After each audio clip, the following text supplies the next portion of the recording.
Well, in the name of Jesus, friends, amen. I've got news for you. We aren't the home team anymore.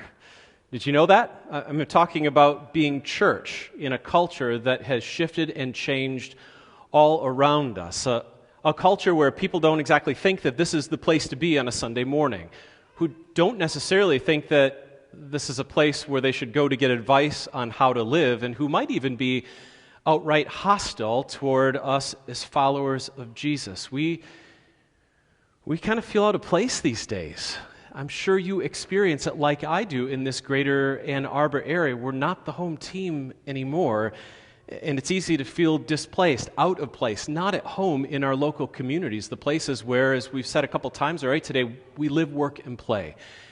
And yet, it's exactly the place that Jesus has put us for this time in this place as his church. A few years ago, if you remember, we started trying to live by 4 values at St. Luke that I think have helped us figure out how to navigate this kind of complex cultural landscape around us. Those 4 values that help us live our mission at St. Luke of seeking everyone's story, knowing we're sharing in Jesus' story. Do you remember what those are? The first one is openness to people and expression, coupled with faithfulness to complex truth. There's connection in authentic relationship, and then that one value to rule them all, as we've said before, dependence on Jesus, that base that makes all the rest of those things possible. And those values motivate us, they drive our behavior, they send us out of here into the places where Jesus positions us as we lean into the stories of the people around us. And frankly, that can get pretty complex. I've heard your stories, you've heard mine. And over the years, we know that as we've tried to be open to the people around us, sometimes it goes really well, and then sometimes you have those moments where the person in front of you, the situation you find yourself in, causes you to say, at least inside, oh boy, what have I just gotten myself into? I had one of those moments happen on Christmas Eve. Some of you might know that my family has a tradition. We figured out that food is a great way to connect with people. So we bake cinnamon rolls, and we take them around to our neighbors. So for the last number of years, boy, we've so enjoyed taking cinnamon rolls to Doug and Nancy next door, or Mario and Veronica on the other side, Eric and Michelle across the street, right by Mr. Dave, who's trashing my kids' takeout because he's got a back problem, and we've loved getting to know our neighbors that way. But on Christmas Eve this year, we encountered this. You put that picture up. It's a snowy road, isn't it? And at the end of that road happens to be a new neighbor. They moved into the fall, and by Christmas Eve, we hadn't gotten to know them. We hadn't even seen them. We just knew there were tire tracks heading back there. And so believing, like you do, that we're positioned where we are for a reason, we decided to go on an adventure. So with Gideon and Miriam on Christmas Eve, shortly before I came here to get ready for service, we put on our snow boots and we took a walk. We couldn't wait to see what Jesus might do as we went back to see our new neighbors. We had that pan of cinnamon rolls, and we were convinced something big was going to happen. And we walked and walked. It's a long way back there. And then we cleared the line of trees that was kind of blocking the front of their house.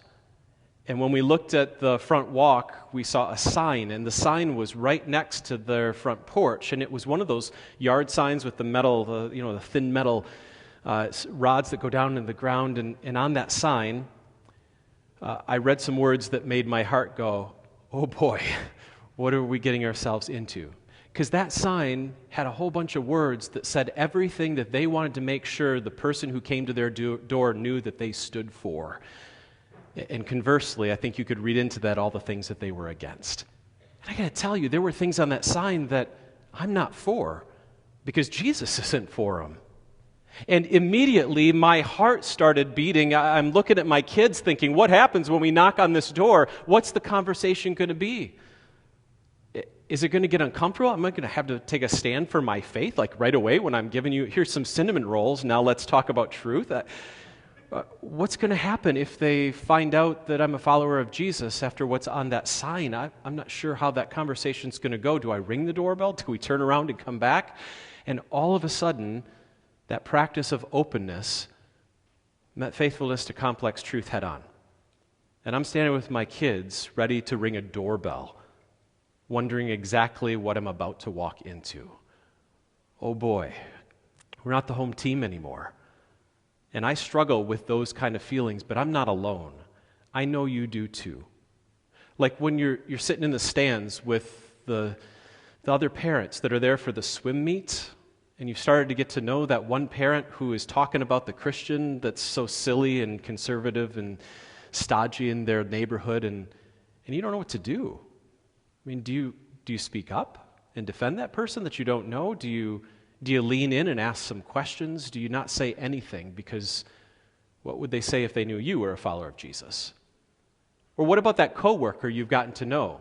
You're not really sure if they're a follower of Jesus or not, but you know that they trust you for whatever reason because you've asked a couple questions about their story, and they tell you a struggle that they're dealing with, and it happens to be maybe your struggle too. And you know how Scripture and following Jesus helps you navigate that struggle, but what happens if you dared to share that part of your life with them? How Jesus makes every difference in that struggle and how it might help them. That's a little bit more complex to think through, isn't it? Because you don't know how they're going to react. Or what if you've got a classmate or somebody in your life who's tweeting and posting stuff that makes you go, I'm genuinely concerned for this person's life. They seem to be reaching out. They seem to want to be noticed. They're looking for something, and it doesn't seem like the end is going to go well. What happens if you respond to them and other people see it out there on social media? What's going to happen to your reputation? Do you take a chance? How are people going to treat you? Or what about that neighbor that's in your neighborhood, the one that you feel led to get to know, except you've watched that neighbor be gruff with all the rest of his neighbors, and so you wonder, is it even worth it? Do you want to put yourself in the firing line of that guy? What happens if he hates Christians? Is it worth it? So what do you do? I mean, do you prepare for battle? Do you kind of join in with the culture around you to make it easier? These are not easy questions to wrestle with, and I join you in wrestling with these things. They're real things that we've got to talk about, and we've got to wrestle with as a community of faith. It turns out, though, that what we wrestle with our time is actually not all that unique when you go back into the story. It's one of the reasons why I'm thankful for this journey that we're on. If you remember back to Abram, he was called to leave a land that he was comfortable in to go to a place that he didn't know. And I'm sure it got pretty complex as he traveled that road. Or what about Moses, who grew up in Pharaoh's household and then was exiled into the wilderness and then came back and had to confront Pharaoh? There's some complex truth. Or what about Joseph, who was sold out by his brothers into slavery? Do you remember that story? It seems like a long time ago. It hasn't been. But Joseph was in exile in Egypt, raised up to the number 2, in charge of all of the affairs of Egypt, and used in powerful ways, but that couldn't have been easy. To prepare for battle? Do you dive into culture and just accept it? What do you do? These are huge questions that we wrestle with, and we know that Jesus wants us to because he's placed us where we are for a reason. But while we're here, as we journey together, strangers really in many ways, exiles in our culture, how do we do it? I mean, what do we do? I think that's why I'm thankful for this chapter that you're about to lean into this week, chapter 18 of the story. It's the book of Daniel, and the story that we have today is one that's really, I think, heating up, pun intended. Shadrach, Meshach, and Abednego, who find themselves in hot water with King Nebuchadnezzar of Babylon. I mean, these guys, along with their friend Daniel, are far from home. They're exiles in a strange land. Everything is disorienting. Everything has changed around them. And yet, if you pay attention to the story, there's so much, I think, that can help us figure out how we navigate the complex cultural context that has shifted and no longer quite feels like home, where we don't enjoy places of privilege, of power anymore as church. So let's see what God says today in this story in the book of Daniel. But to do that, let's try something a little different. We've heard from our friends at the Bible Project before, and I think they've got a rather helpful and unique take on what it means to walk the way of the exile. So let's hear from God by watching this from the Bible Project.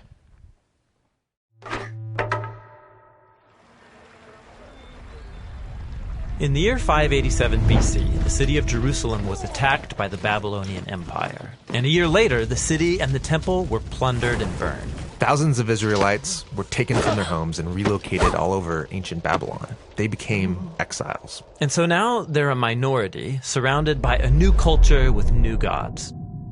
Now, some Israelites chose to resist Babylon by revolting or withdrawing. Others gave in, adopting the Babylonian way of life and accepting these new gods as their own.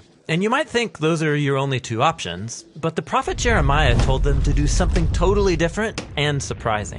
To settle in, build houses, plant gardens, grow families, and most surprisingly, to seek the well-being of Babylon and pray to the Lord on its behalf. So this is like a third way. Yeah, it's not compromise or revolt. What does it look like? Well, there's a whole book of the Bible that explores that question. It's the story of Daniel. Daniel was one of the Israelites taken into the Babylonian exile. And because Daniel had a royal heritage and education, he was recruited along with some friends to work in the high court of Babylon. Work for the enemy? That would be compromise. Or they could gain the king's trust, take him down from the inside. That's what you might expect, but instead, they take Jeremiah's advice and choose the third way. They serve the king of Babylon, taking on Babylonian names and even clothing style. So they seek Babylon's well-being. But in doing so, aren't they just giving up their heritage? It could seem that way, but actually they aren't. As you read on, the story focuses on moments where they draw the line, and they choose faithfulness to their God and resist the influence of Babylon. So, for example? Well, like when they're commanded to bow down to the idol of Babylon and give allegiance to the king as if he's a god. They won't go that far. Right. This is where you see their true loyalty. It requires them to critique Babylon's idolatry of power, its arrogance, its injustice, but they do it non-violently by laying down their lives. And so God vindicates Daniel and his friends for their faithfulness. So they would serve Babylon, seek its well-being, but their loyalty was always to God. Yeah, this is what Jeremiah was envisioning. The way of the exile is a combination of loyalty and also subversion. So they're still exiles, but don't Daniel and his friends long to go home? Yes. In fact, Daniel believed that God was going to send a ruler to bring down Babylon and create a true kingdom of peace. When did he think this ruler would come? Well, at first he thought within his lifetime. But then he had a dream where he found out that after Babylon would come another oppressive empire, then another, then another. And so, Babylon did fall, and Israel did get to go back home, but now they're ruled by Babylon's successors. And so they maintained the mindset of an exile, waiting for their true home to come to them. And they continued the same practice of loyalty and subversion to any new versions of Babylon that came along. And this leads us to the time of Jesus. The empire of his day was Rome, ruled by Caesar. Now, some Israelites wanted to resist, while others gave in and adopted Roman culture and its gods. But watch Jesus carry on the subversive loyalty of Daniel. Like when he said, it's fine to pay taxes to Caesar, give him back his coins. But then he said, don't mistake Caesar for God. God's the one who deserves your total life and allegiance. So the way of Jesus is this same mix of loyalty and subversion. Yeah, like he taught his followers to love and even bless their enemies. But he also got arrested for speaking out against the corrupt leaders of Jerusalem and Rome. He critiqued their idolatry of power, and it cost him his life. But God vindicated him by raising him from the dead as the true king of the nations. The king that Daniel had hoped for. Right. And Jesus promised that one day his kingdom would prevail. And so until then, his followers are living in a type of exile. Yeah, this is why the Apostle Peter calls followers of Jesus foreigners and exiles. He told them to respect the authorities of whatever place you happen to live, to honor and love all people, but then he reminds them that this isn't their true home. They're still living in Babylon. But, well, they're not living in Babylon. Babylon doesn't exist anymore. Or does it? In the Bible, Babylon has become a symbol that describes any human institution that demands allegiance to its idolatrous redefinitions of good and evil. Okay, so we all live and work in Babylon. How do I seek the well-being of Babylon while my allegiance is to someone greater? Yes, Jesus' followers are called to live in that tension between loyalty and subversion. That's the way of the exile.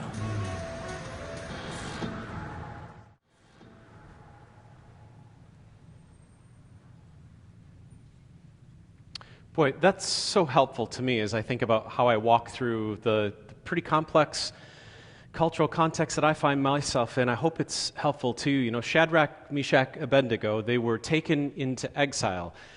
And they were asked to be faithful to Yahweh, and they were. There's that moment you'll read about in their story, the fiery furnace story, where they actually have to say, we're not going to bow down, Nebuchadnezzar, and even if our God doesn't save us, just know we're not going to worship your gods. They stood on the truth that there's one God, and they were going to worship him only, but they were also open to serving the king and the people of Babylon around them. There was that mix because they had been planted and they knew that they were supposed to bloom where they planted to be a blessing. That's what it means to be children of Abraham. So there's these two things going on that help us to be able to walk forward. And as you read chapter 18 this week, you're going to see those three men weren't called to rebel against Nebuchadnezzar. They were called to bless the king and his kingdom. They serve the king, and they boldly declare their allegiance to the Lord.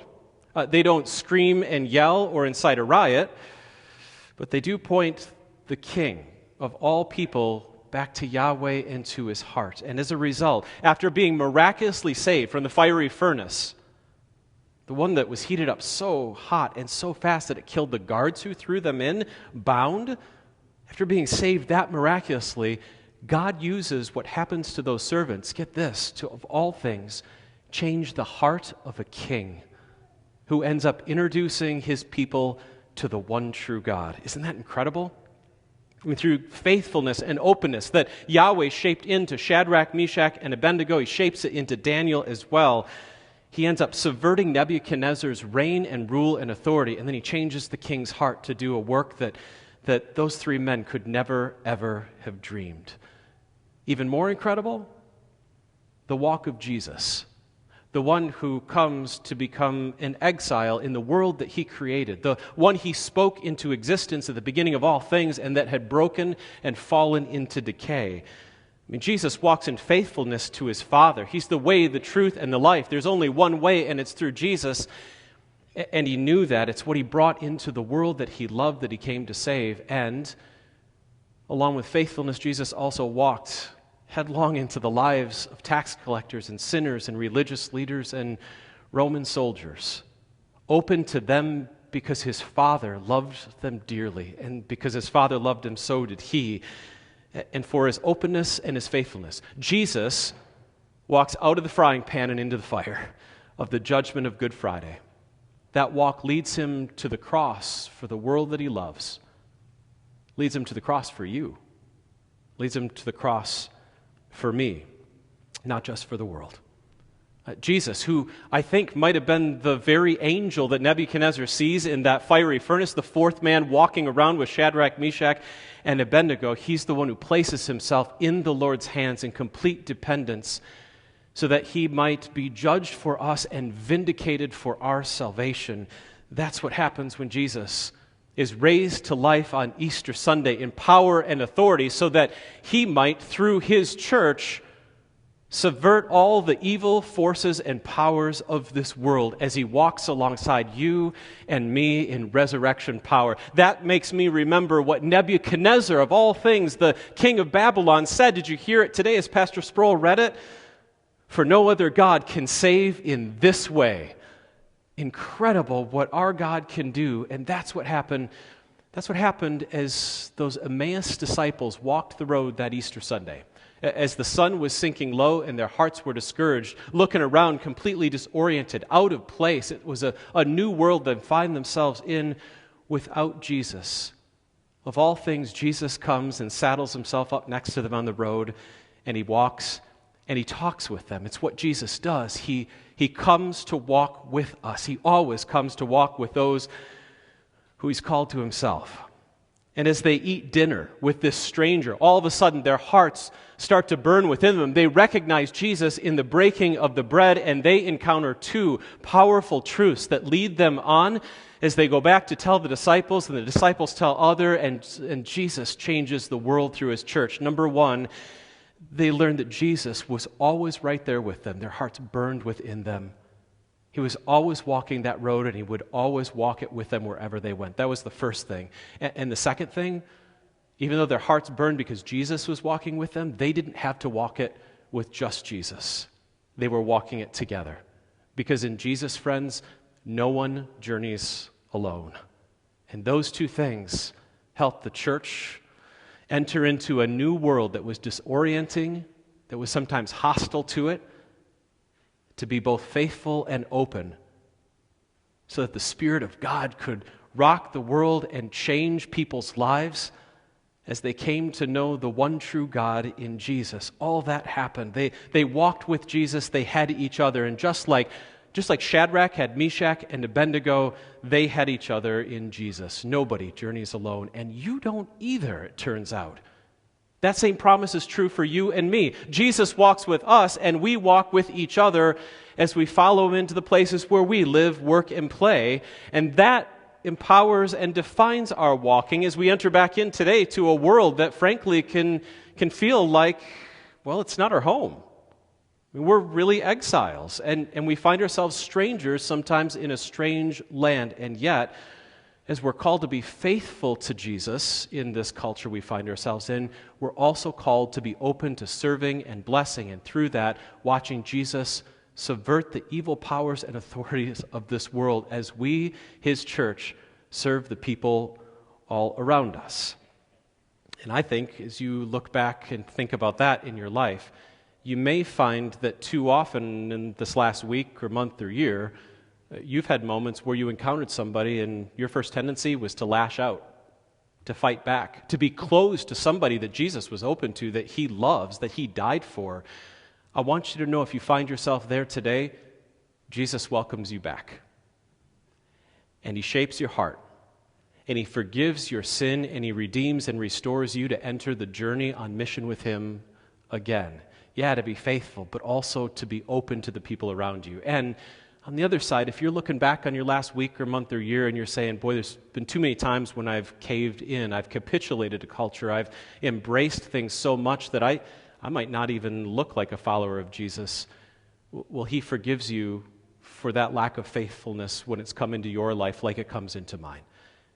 And your Jesus, who walked the way to the cross, walked it so that he could also restore you and redeem you and bring you back on mission with him. Folks, we are his church, and he sends us into mission on his behalf. It's an exciting thing that we go into, and I am so thankful for that reality that we're brought back into today. Jesus with us and the church going out together, because I've got a walk to take this week. See, I didn't tell you the whole story there on Christmas Eve. We got back there, we saw the sign, my heart sunk. I went, oh boy, what's coming next? And my kids said, Dad, go ring the doorbell. So we did. And you know what happened? Nothing. Because I think they were gone visiting family for Christmas. Nobody opened the door, and we went back with a pan of cinnamon rolls that we enjoyed. And I haven't gone back down that road since. But I read this story, and I'm in this community, and I know you're going to ask me about it next week, so I think I'm going to take a walk this week with my kids probably and with Jesus down that snowy road, and I'm going to knock on that door, ring that doorbell, and see what happens, because I know I don't have to do that alone. And I don't know what I'm going to discover there, but I'm pretty sure Jesus is going to be with me, and my kids are going to be by my side, and we get to go on mission. We get to go adventuring back there, and we simply get to go and say hi and introduce ourselves and let Jesus kind of take it from there. Where do you think you might end up this week? What do you think Jesus might do in and through you in the places where you live, work, and play? Because that promise that Jesus is with you and you go together, that's a promise for you as well. As exiles on a journey, going toward that day when the new creation comes in full, when the King, Jesus, returns and heaven meets earth forever. Until that day, what could Jesus do through you? If he could change the heart of Nebuchadnezzar and introduce himself through that king to the whole nation of Babylon, what could he do with you as you sit with that parent at the swim meet this week? Or as you started talking a little bit more about that struggle your coworker has, or as you reached out to that person who's posting and tweeting and you're really concerned about, or that gruff neighbor that you take a chance and you start to get to know, even if they're pretty gruff with you. What could Jesus do through his church at St. Luke if journeying forward we were open and faithful and let Jesus lead the way? I think a lot. Because at St. Luke, we seek everybody's story, knowing that we share in the story of Jesus who promises to walk with us always. So St. Luke, happy adventuring and discovering this week. I can't wait to hear your stories, and I know you're going to ask me about mine. And I'm excited already for next week when we get to come back and talk about what Jesus shaped in us as we read chapter 18 of the story. And to Jesus be the glory. Amen.